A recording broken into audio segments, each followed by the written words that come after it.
ABC malt செஞ்சோம் அப்படின்னாவே தெரிக்க விடலாமா அப்படிங்கிற மாதிரி தான் இருக்கும். என்னன்னு புரியலையாங்க. ஆல்ரெடி ஏபிசி மால்ட் வீட்டில் நீங்க ரெடி பண்ணியிருந்தீங்கன்னா உங்களுக்கு வந்து என் கஷ்டம் புரியும். இங்க பாருங்க, ஃபுல்லா அப்படியே சதறி தெரிக்குங்க. கீழே மட்டும் தெரிக்கும் அப்படின்னு இல்லைங்க. ஆல்ரெடி ஃபர்ஸ்ட் நான் ஏபிசி மால்ட் ரெடி பண்ணும்போது பார்த்துருப்பீங்க, சாரியில இருந்திருப்பேன்.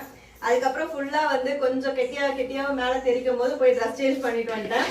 இந்த மாதிரி தாங்க ரொம்ப கஷ்டம் இந்த ஏபிசி மால்ட் ரெடி பண்றது. அதுவும் இந்த கரெக்டா சுண்டி வந்து கரெக்டான பக்குவத்துல எடுத்து அந்த பவுடர் ஃபார்மேட்ல ரெடி பண்றதுதான் இருக்கிறதுல பெரிய ட்விஸ்ட். ரொம்ப கஷ்டமான விஷயம்.